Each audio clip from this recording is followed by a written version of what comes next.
Right, welcome back to another video of Particular Real.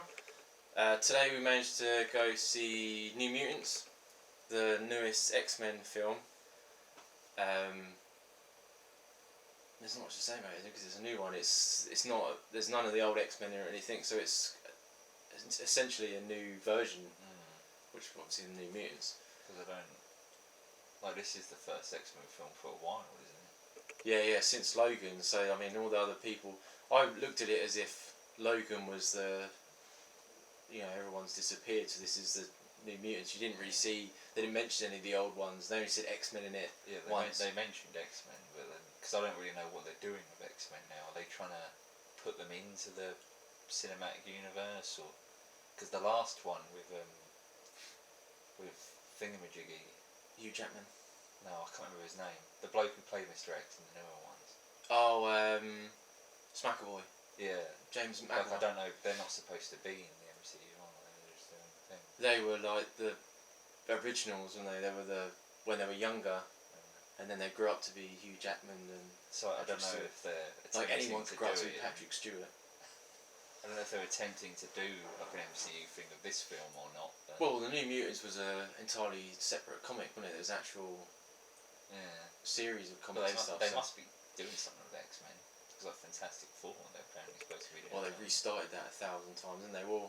I don't know if Hugh Jackman's going to come back for it. They keep talking about it, but they're going to talk about him being X-Men. But what were your thoughts going in when you saw like the trailer and things like that? I mean, I don't know. I don't particularly care for Marvel movies, so I was just going in this just. I mean, the trailer looked cool because it looked like a more horror sort of thing than the typical. Well, that was the stuff. thing for it, wasn't it? It was sci-fi horror, or whatever, because it wasn't even categorised as a superhero film. Yeah. So I mean, in that respect, I was at least sort of looking forward to seeing it, but.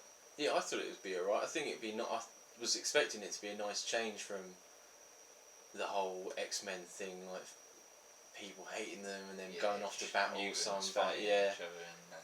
being taught again what a mutant was from the very beginning, like they normally do. But sorry, and but I don't know. I felt the first half could have been a bit more exciting. Yeah. I felt the second half really picked up for a while. Like it was a lot going on for the last sort of 45 minutes. Like I know it's supposed to be like a sort of suspenseful, maybe horror type thing, but it was just which wasn't that interesting. I know. I think they put themselves into a corner where they cut off a lot of stuff. They only had they didn't want to say too much either to give away what was going on, even though the trailer sort of did that for them. Yeah, like I don't know if they were, because I mean, like the stuff at the end was really cool looking. Like when everything the shit started to hit the fan and all that, it was really cool, I guess. But yeah, the power they're getting really good at powers now. Like some of them are really good. The blonde woman in it. Yeah. Her powers really like a Dungeons and Dragons. I looked up her last night to see what everything was about, and it was alright. But were they actually the powers were the real? They weren't like made up. They were actual characters. Yeah, they were. I mean, like those smile men or whatever those creatures with the weird faces. To me, they're from the film. I couldn't find anything about them from a comic. Oh, see, that's when I start to lose interest. I think sometimes it's good to go into films and not know the back part. Because like her character, it felt like they were setting it up like you're supposed to know.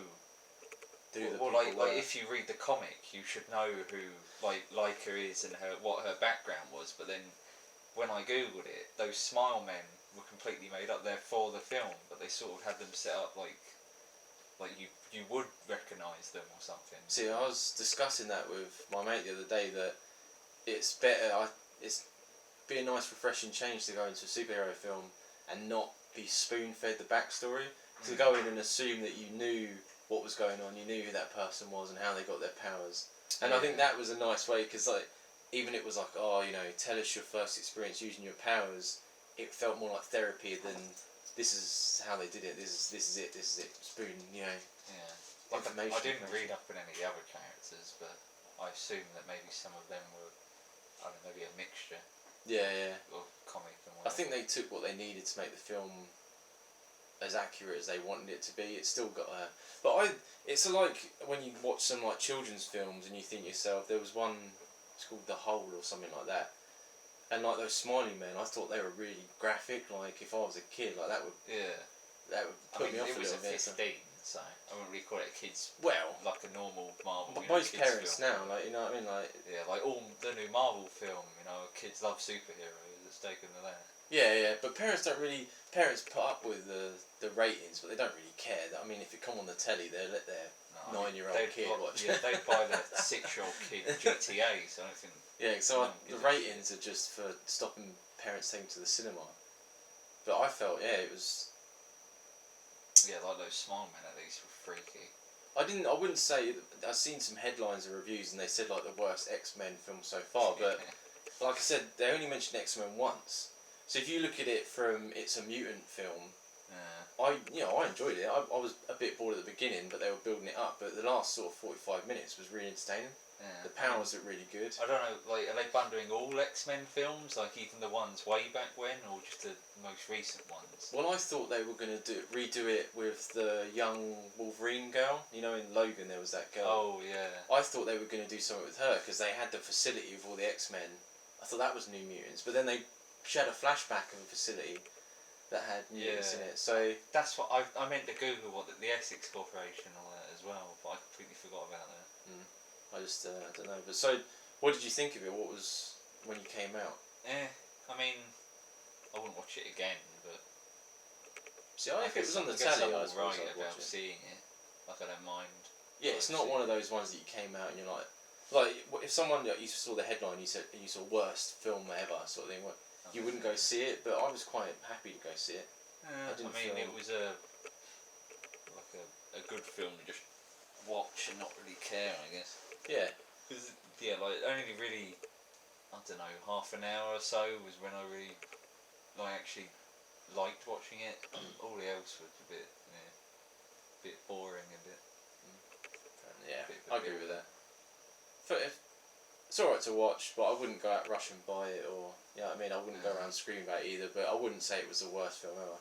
I mean, I didn't particularly like Logan, and people probably won't agree with that, but I felt for Hugh Jackman's one. They could have beefed him up a bit. I like the comic. I didn't really particularly like what they did with the film. Yeah, I might have to look into that for New Mutants. But there you go. So there's another one for the books. We're getting quite a few videos going out now. But hopefully there'll be a new one next week. If you enjoyed the video, please like, subscribe, leave a comment. Always happy to get them. And until next time, see you later.